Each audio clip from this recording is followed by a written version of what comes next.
everyone.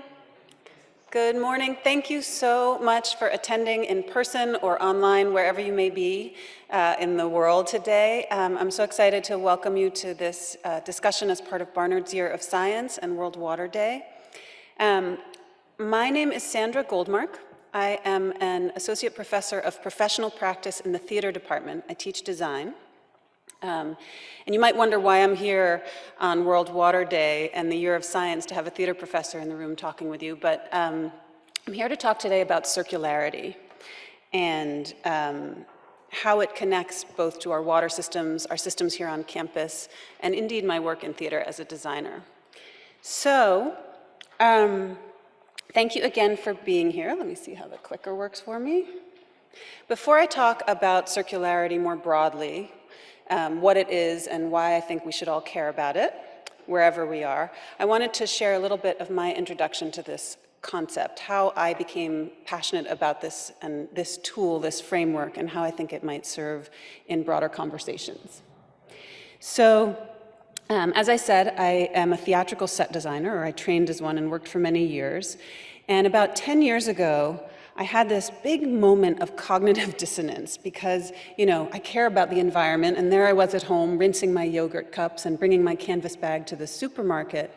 But I would go to work as a designer and fill dumpster after dumpster after dumpster with garbage. Scenery, I would put costumes on stage, buy a cheap t-shirt from H&M so you can get 15 red shirts on stage. And I thought, wait a minute. This makes no sense. I don't want to be filling dumpster after dumpster. I came into this to make art, and I care about the world that we live in and the people here. So how does this work? I had filled my personal quota of dumpsters, and I did not know what to do. So what were my options? This is one. This is a moment many of us who work in the area of climate may have felt. But there are other options besides giving up. And circularity, an ancient practice, and one very familiar to theater makers everywhere, provided me a path out of that moment of feeling stuck, of feeling like there were no solutions to these problems. And I'm going to argue today that circularity also offers a path, an important way forward, not just for theater makers, but also for Barnard's campus and globally, as we craft a global response to climate change. So here's what we'll do today. I'm going to give you a little bit of that global context. Basically, what is circularity? What is this woman talking about? How we can learn from the natural world, including water systems in honor of World Water Day, as we think about circularity, and how we can begin to use those practices in our everyday life, in our organizations. And we'll be looking at some case studies from the Barnard campus and how we're using circularity as a key strategy in our emissions reduction. So first, what is it? What is circularity? And then we'll get to why should we care. The basic premise is very simple.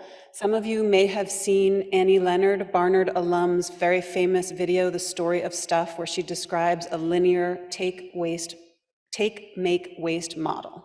Basically, we live by and large today in a linear system where we extract resources from the earth, we make them into things, objects, food, stuff, computers, clickers.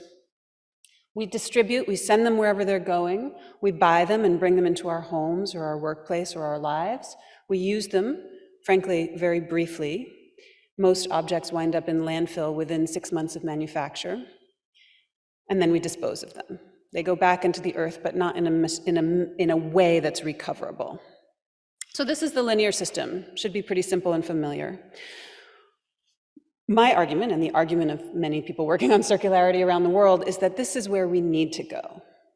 We need to, instead of taking resources from the earth and essentially putting them back into a hole in the earth called a landfill, we need to develop a system where, yes, we're still extracting raw materials from the earth. That's not going to go away. But where that extraction happens in a way that's sustainable and ethical, where we're designing products that are inherently circular, i.e. repairable, able to be broken down into component parts, where we're producing and manufacturing goods, again, with circularity in mind, and we're distributing them in ways where they can be distributed not once, but then recirculated, where we're using things for a much longer period of time, where we're repairing them, sharing them amongst ourselves. This green, I'm going to sneak from the mic for a second. That green bottom part of the circle is a really important one. How long things stay in the system, where we have systems for collecting goods and bringing them back up into a recycling or a remanufacturing process. We do have waste in this system, but much, much less. So this is the basic idea of the circular economy, but I want to pause here because I feel like whenever you put these maps and graphs up, somehow all of a sudden circularity can start to feel really jargony or a little bit distant, like as if it's something that people, made up in a think tank somewhere far away or some kind of policy imagining. Yes, it is, but it's also all around us and something really familiar that all of us are conversant with in one way or another, whether it's informal or formal circular systems. So I want to pause. Marie over there is on the chat for the online audience, and I'm wondering if you can just put in the chat or shout out from the audience, I'll repeat it for the mic, one example of a circular system that you are familiar with from your community or city. The library, the original circular economy, certainly in campuses. What else? Compost collection. I love that we have an example there for stuff, an example there for food, because circularity is something that can apply to a lot of areas. And again, it's very simple. Libraries are about sharing, right? We have almost 3,000 students on campus. We don't order a book for each of them. We put them in the library as much as possible. We have food and we eat it, and if we put it back into the soil in the form of compost, we create a circular system that's much richer. Okay, a familiar, actually simple concept, a system that we certainly see around us. Do you have anyone in the chat? Goodwill, love it. Goodwill, reuse is all around us, is ancient, is absolutely nothing new. So there are some parts about it that can be thought of as new, the way we think moving forward, but I love that all of those examples are very familiar. Thrift stores, yes, love it. Simple recycling, plain old recycling is part of the circular economy, right? Okay, so this is familiar, this is simple, this is something we understand and know all around us. Why should we care? This is a slide that I borrowed from my colleagues in the environmental science department because I think it's, for a theatrical designer, I'm used to making images. This shows us global emissions from 400,000 years to the present. You can see they're fluctuating, and then you can see all the way on the left, they're going up. That's where we are in parts per million of CO2 in the atmosphere. We are literally off the charts. I don't want to spend too much time here with these emissions because I know that we're all familiar with these concepts, but I do love this visual and I do want to sort of put a pin in that and mark it. I also want to state, before I dig into emissions a little bit, the current ecological crisis that we face is not only about emissions, and this is why I'm bringing up circularity today. Greenhouse gas emissions are one problem, but there are also land, material, water, and human impacts from a lot of our activities today, all of our activities today. So more on that, but hold that thought.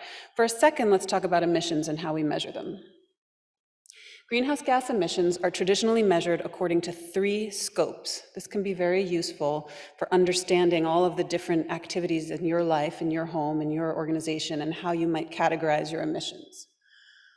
Scope 1 are direct emissions. Let's say you have a building and there is a boiler in the basement and that boiler burns oil or natural gas. That fuel burning emits gases into the atmosphere, and those are your Scope 1 emissions.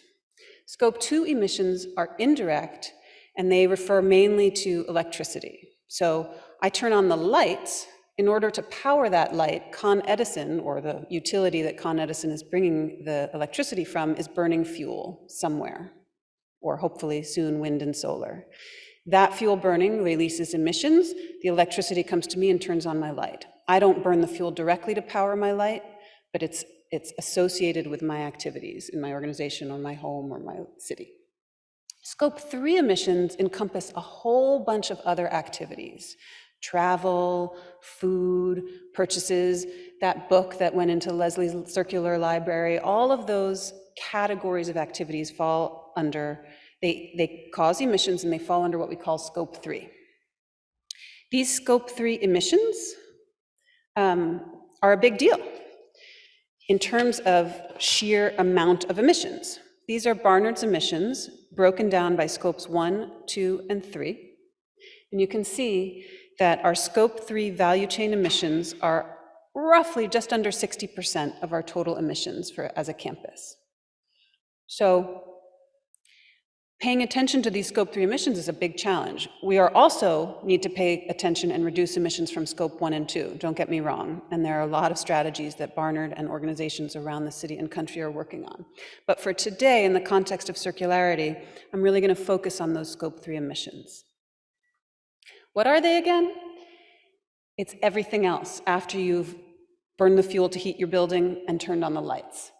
It's your food, it's your purchases, it's your travel, it's your building materials for construction, it's your waste, it's your recycling, it's your compost, it's things you don't compost. It's all of these activities are associated with Scope 3 emissions. And all of these, with the exception of travel, can be addressed by using a circularity framework. Now I want to pause. Remember I said before, it's not only about emissions, there are other impacts. Let's just come back to that. This is a cartoon that was circulating on my LinkedIn. I love it. It's kind of pale. So it says, watch out for carbon tunnel vision. The idea being that as we're thinking about a global climate response, yes, there are carbon emissions, but there are other intersecting and interlocking impacts from biodiversity to inequality, overconsumption, air pollutants, and all of this. I sometimes call it the big mess, the whole mess. We really need to be working on the whole mess, not just emissions reduction. Emissions reduction is a big part of it. This is a simpler little graphic that I use to remind myself of those overlapping impacts. We have energy and greenhouse gas emissions, which we just looked at with our scopes 1, 2, and 3. But we also have impacts from human activities on material, right? All those resources we're extracting from the earth. Land, habitats, biodiversity, water, especially today, water.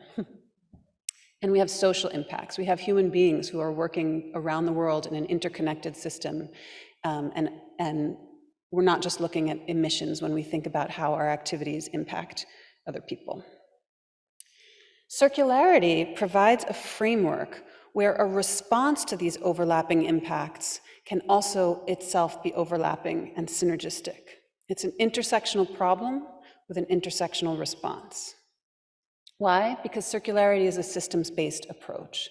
So as you're thinking about goodwill, you're also able to be thinking about access to affordable goods, local jobs. As you're thinking about compost, you're thinking about improved soil and water, habitat regeneration and restoration, reduced waste. There's a number of ways that any action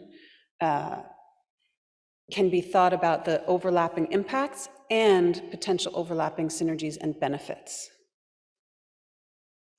So this sounds good, an approach that is intersectional to an intersectional problem, a way to think about this a simple way to think about this really complex problem of climate change, of ecological stress, of what I called the whole mess. Where do we learn about it? How do we figure out what is circularity?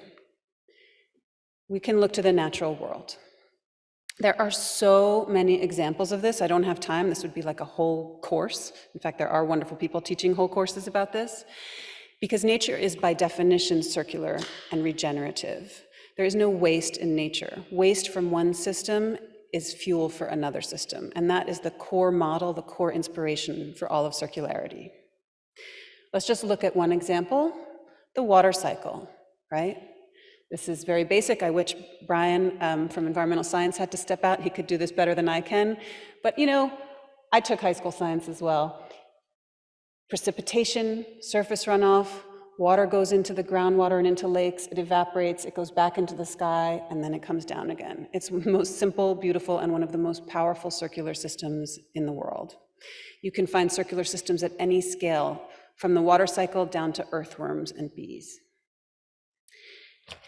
So I want to pause here, since we have people online and people in the room who are probably more experts. I'd love to hear some other examples of circular systems in nature. And Marie, I'm going to look to you to help us from the chat. All right.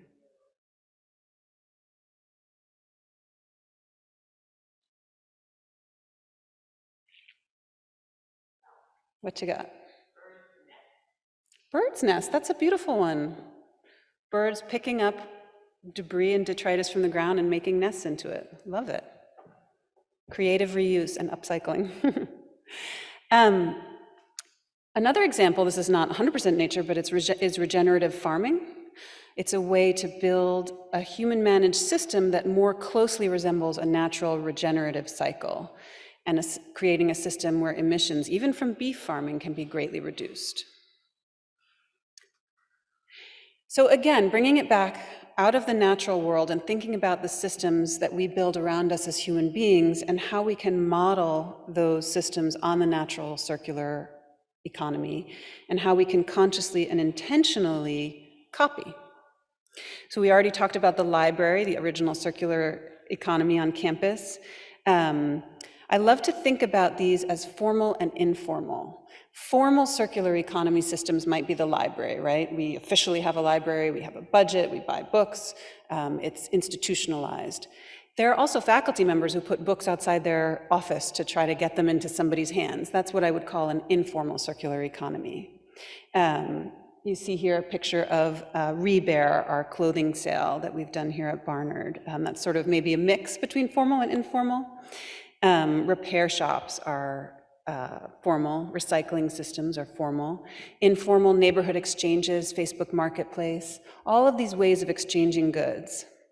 And I'm naming the formal and the informal because sometimes the informal gets a little lost, and I think we have an opportunity to look at those informal systems and scale them and resource them so that we can really leverage the power of circularity. Why? Back to the big scale, sorry, zooming out a minute from that local library, local bookstore. Currently, we recapture less than 10% of materials globally. That means 90+% of everything that we're extracting from the earth literally goes back into landfill every year. It's kind of shocking.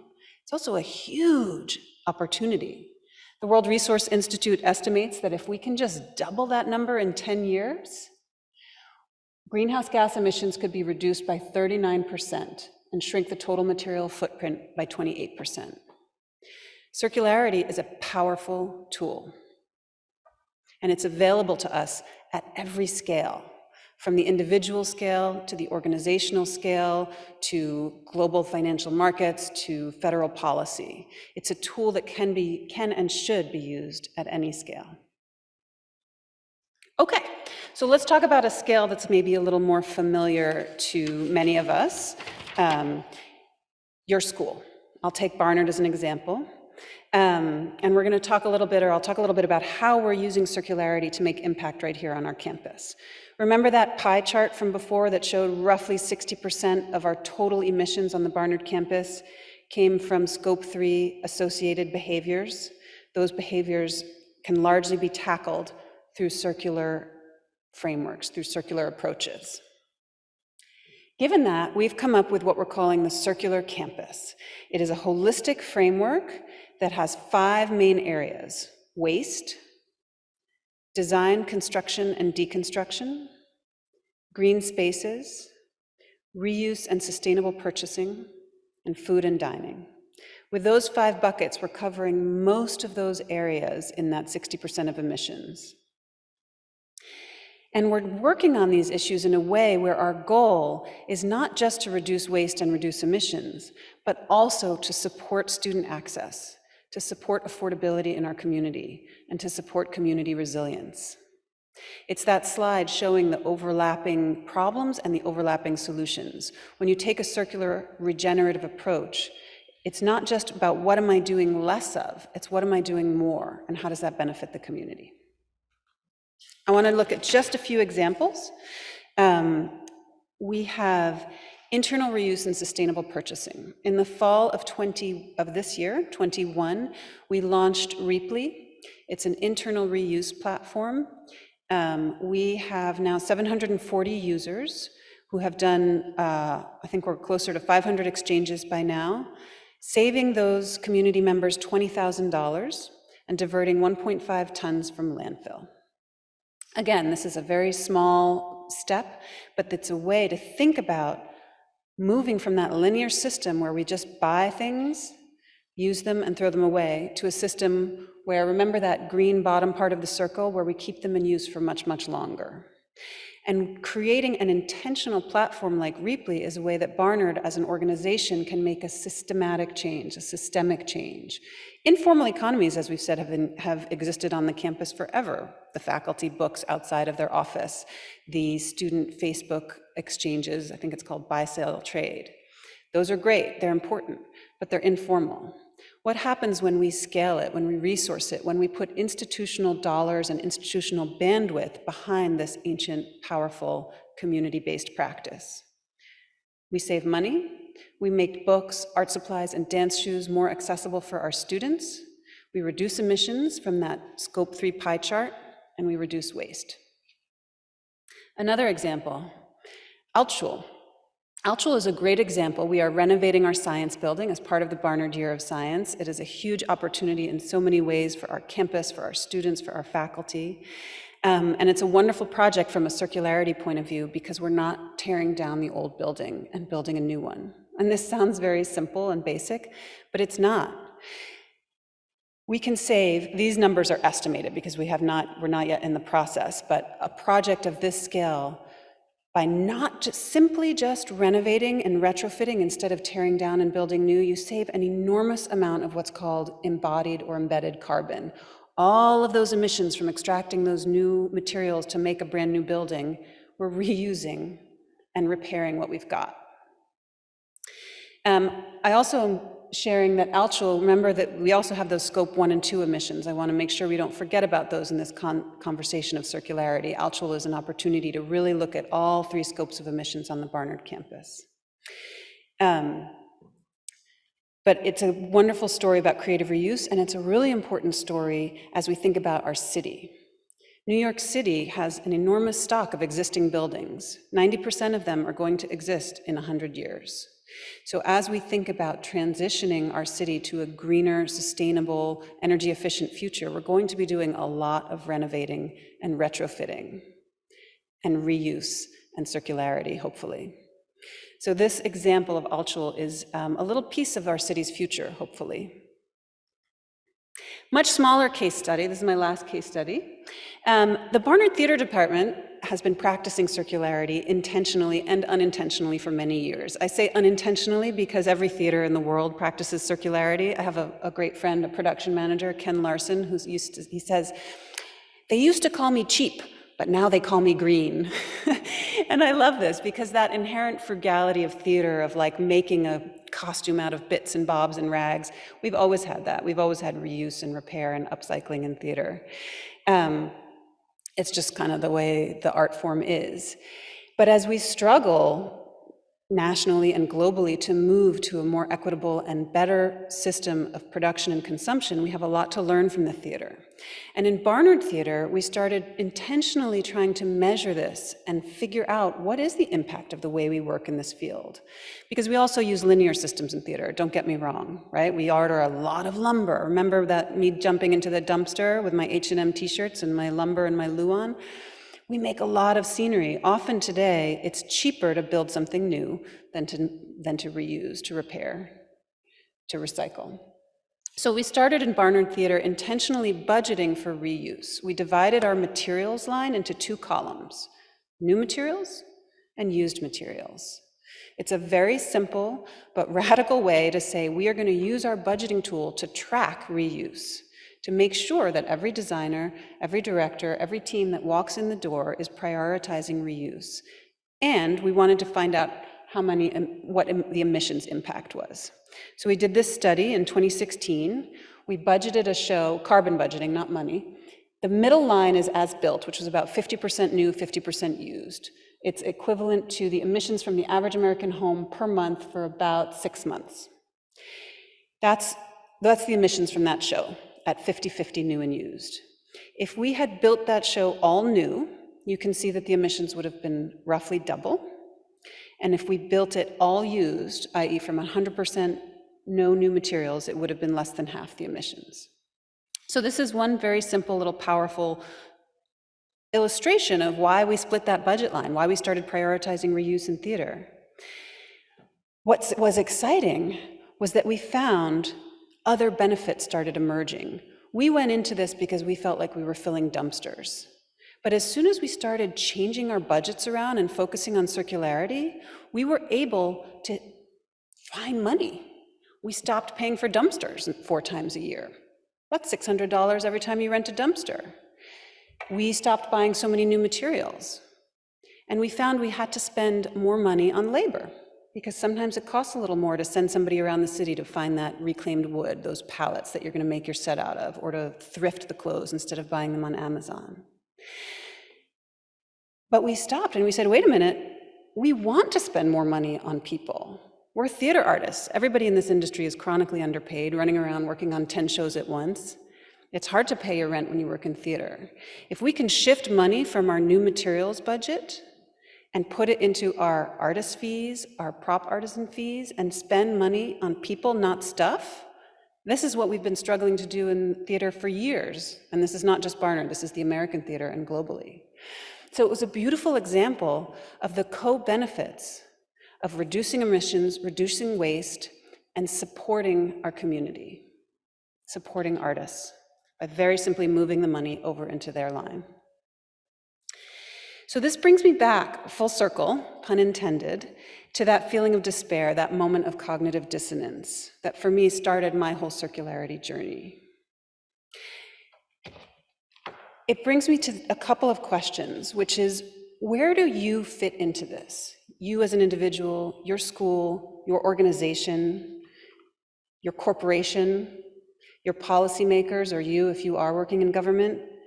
How can you use this framework of circularity to reduce waste, to reduce emissions, and to bring real benefits to your community in the form of local jobs, in the form of community resilience through exchange and community connection, in the form of putting your money where you really want it to go?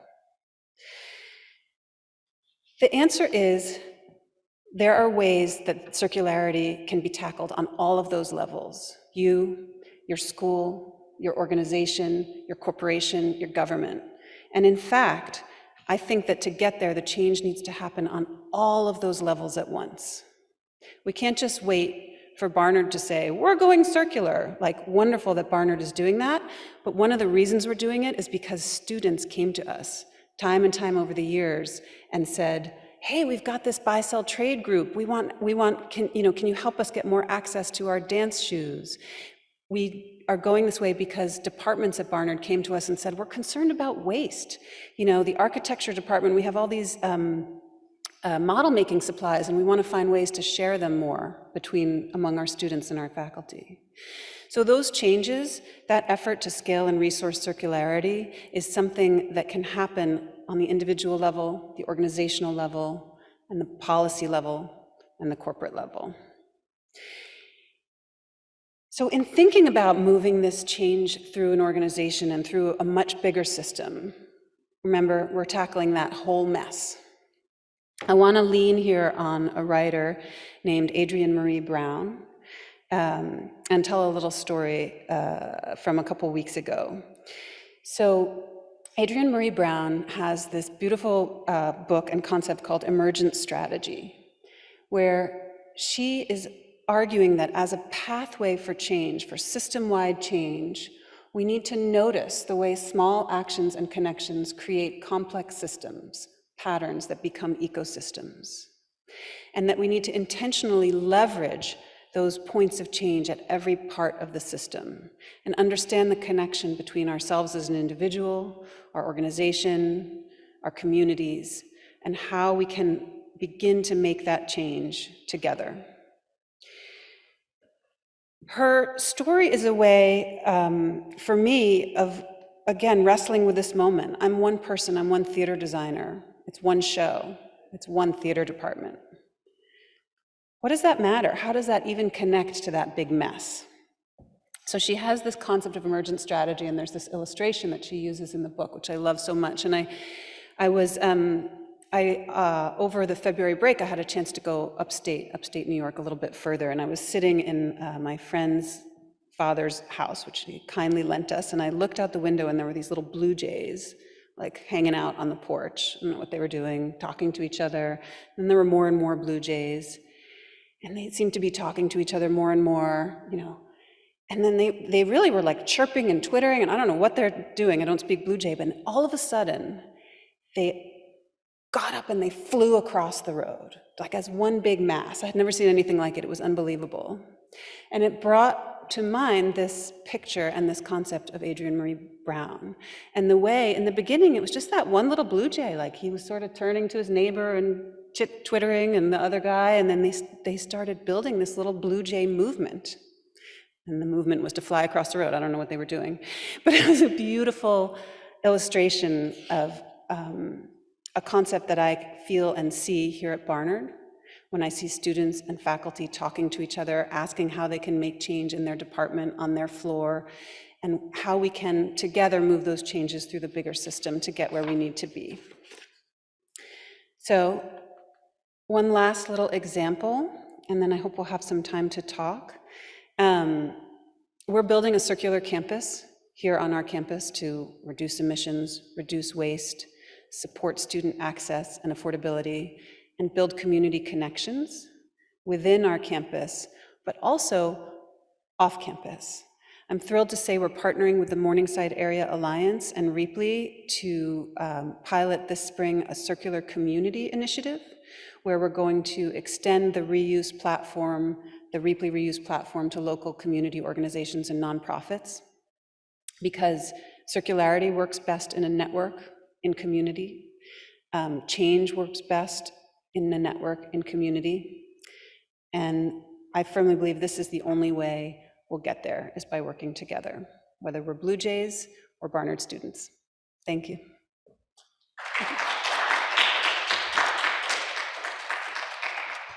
So we have some time to talk. I wish I could like sit down at the front edge of the stage, but I think that the mic won't work.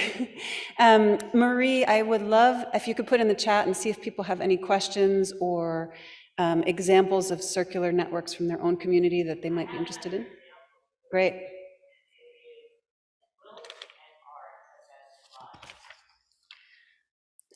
That is a really, I love that one, and it's especially not poignant, but sort of interesting to me, because as a designer, there was a little step between the dumpster image and then the Barnard department sort of figuring out our institutionalizing of circular budgeting, which was me as an individual designer experimenting in my art with reuse, right? So I remember the first show I did where I really intentionally and consciously tried not to buy any new materials was called The Egg Layers.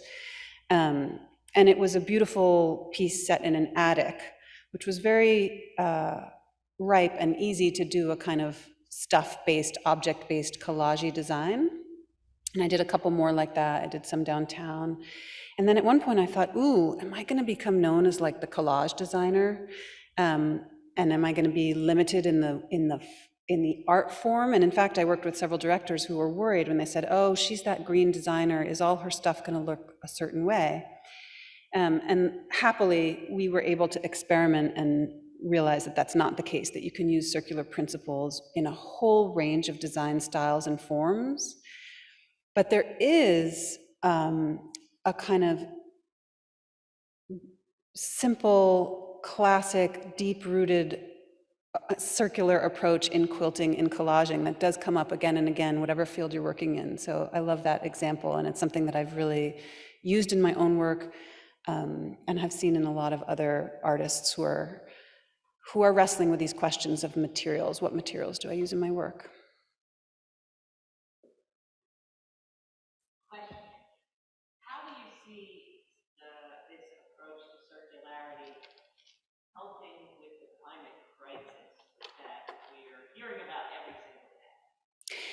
So it comes back to, I almost want to go back to that slide. Maybe the slides are not on anymore for the online people. But if you want to really dig into the numbers and the stats and the real power of circularity, there's something called the Circularity Gap Report. And the Ellen MacArthur Foundation and the World Resources Institute are kind of three leading organizations where they really lay out for you the power of this tool. Because there are community-based practices like reuse and sharing and libraries, which are incredibly important. But when you apply that kind of philosophy to the global system of manufacturing, the impact is huge, it's enormous. And you start looking at every product of all kinds and how they're designed, how they're manufactured. You start looking at the business models, the core business model of big companies, and start realizing that if they can incorporate reuse and repair into the business model, the capacity to lower emissions and reduce land, material, and water impacts from manufacturing is enormous. And not only is it enormous, but we won't get there without it. We will not be able to, there's a IPCC report that says this beautifully, that we won't be able to get there without using circular economy principles. We can't achieve the emissions reduction that we're looking for without also looking at those systems of production and consumption. I love your example where the switch to reusing materials also included a switch to employing more people. Because I know one of the sort of the resistance to some of the circularity is that there are people with jobs that are about production and there's industries. I mean, industries are fighting very hard to, so can you talk about, sort of how you see this change playing out in broader scopes? Thank you. Should I repeat it? Yeah, you can repeat it. Thank you. So that was Rebecca, and the question is about jobs, basically, and money. And Rebecca brought up the very small-scale theater case study that I shared, where we were able to shift money from materials to local jobs, which is great. But she's opening up a bigger question, which is, what about manufacturing jobs worldwide? What happens if we shift to a circular economy? And what happens to those jobs? What happens to those economies that are essentially, right now, really built on building up a manufacturing sector? So it's not an easy answer. I think that the simplest way to think about it is, much like the renewable energy transition, it really is about shifting the type of jobs that we're talking about. And sometimes the place where they happen. That's the uncomfortable truth. Same as with renewable energy. There are certain sectors that are going to have to be retrained and move into greener jobs. So same thing with manufacturing. We have to diversify our economy where we're making money, not just from extracting materials and making new stuff, but where reuse and repair and what's called reverse logistics, which means shipping things, all over the world, not just new goods, but really thinking about how we can keep things in use for longer. We need to shift those global jobs to that sector. Not an easy task. There's another piece of circularity that for me relates to jobs that I do want to raise, which has to do with international fair labor standards. One of the keys to a circular economy is international fair labor standards, because right now the price of new goods in a city like New York is artificially low because the people who are manufacturing the goods that we buy are largely underpaid and working in unfair and unsafe conditions far too often.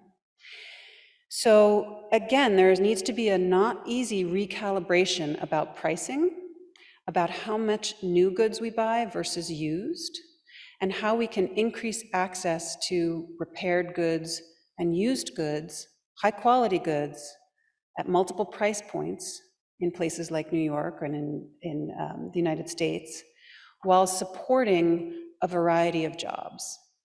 And as we pay people more overseas to make things, it becomes possible to imagine, again, making a living from repair, right now, or from reuse. Right now, it's hard to make a living in New York, believe me, I know this, that's another lecture, from fixing things. And it's because the wages for manufacturing are artificially low. So for me, it's a complex problem, but a kind of beautiful one in the sense that you see very quickly how this perhaps seemingly unrelated problem of fair labor is directly related to this question of materials, of waste, of circularity. And in fact, we can't look at a circular economy without looking at international labor.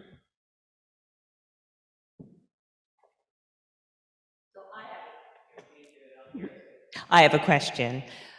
With this framework, how would you characterize going up against the, like for instance, the fashion industry, right? I know that there is a sector that really is into this and is on board, but new is everywhere. And I'm just wondering, how have you thought about that?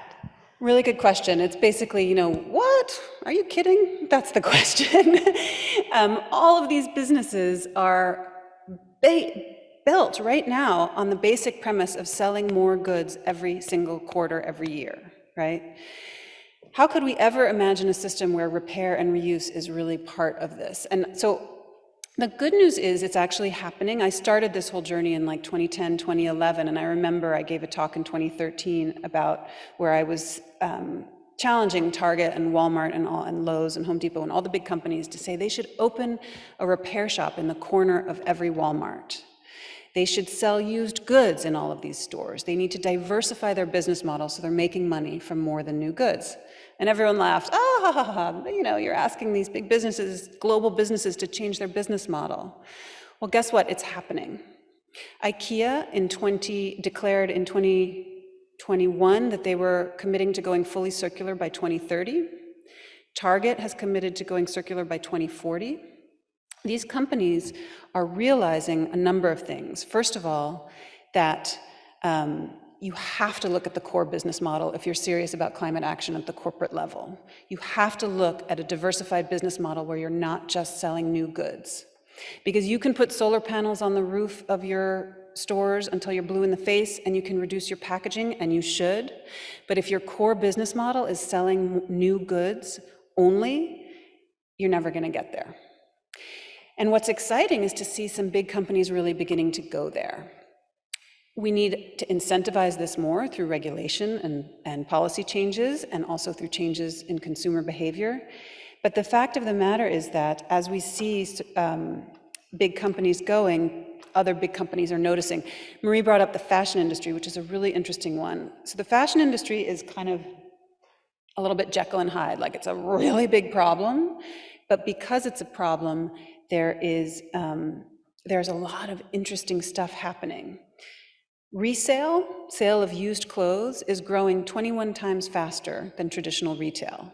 That's a huge difference. And you can believe that every single retailer out there has noticed that number and is going to jump on that bandwagon.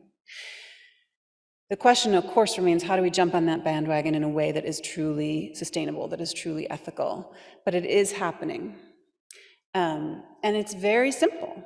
It comes back to this thing of, what are you making your money from?